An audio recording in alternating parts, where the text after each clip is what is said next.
മർത്യ, എന്റെ പ്രജകൾക്ക് ഇത് എന്തു പറ്റി? എന്നെ ആരും വരവേൽക്കാൻ വരാത്തത് എന്താണ്? ഞാൻ അപ്പോഴേ പറഞ്ഞില്ലേ തമ്പുരാനെ, അവരെല്ലാരും മറന്നിരിക്കണു. വാ നമുക്ക് പോവാ. നിൽക്കുക, ഞാൻ കേരളത്തിന്റെ രാജാവാണ്. എന്റെ പ്രജകൾക്ക് എന്തു പറ്റിയെന്ന് എനിക്കറിയണം. വരൂ. ഞാൻ പറഞ്ഞില്ലേ തമ്പുരാനെ, അവര് പൂക്കളം പോലും ഇട്ടിട്ടില്ല. വാ നമുക്ക് പോവാ.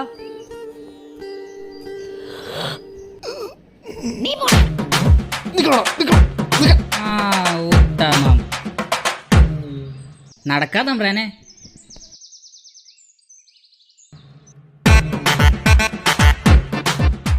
കണ്ടില്ലേ തമ്പുരാനെ, എന്താ ഒരു സൂക്ഷ്മത. തമ്പ്രാൻ ഇതൊന്നും കാണില്ലേ? വാ തമ്പുരാനെ പോവാ.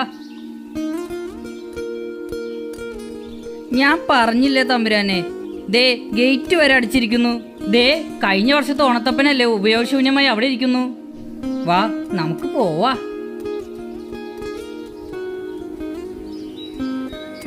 താനെന്താണോ പറഞ്ഞത്? നമ്മുടെ പ്രജ നമ്മളെ മറന്നു വന്നോ? ആ ബാലകനെ നോക്കൂ, അവൻ നമ്മെ വരവേൽക്കാൻ വേണ്ടി വരികയാണ്. നിന്നോട് പറഞ്ഞിട്ടില്ല മൂത്രമൊഴിക്കരുതെന്ന്. എന്നിട്ട് വെള്ളം കൊണ്ട് കൊടുത്തൊക്കെ കാലമാടാ, ഞാൻ കൊല്ലൂടാ. നമുക്ക് പോവാ. മർത്യ, നമുക്ക് പോവാൻ സമയമായി.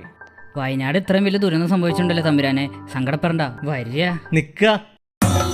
വയനാട് ഒരു ദുരന്തം നടന്നപ്പോൾ നമ്മുടെ പ്രജകൾ ഒറ്റക്കെട്ടായി നിന്നത് താനും കൂടി കണ്ടതല്ലടോ.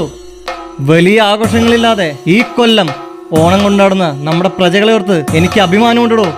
ഇതിൽ പരം ഒരു രാജാവിന് എന്ത് സന്തോഷമാണോ വേണ്ടത്?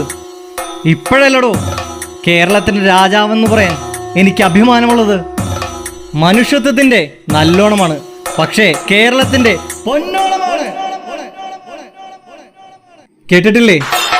മാവേലി നാട് വാണിടും കാലം മനുഷ്യരെല്ലാരും ഒന്നുപോലെ.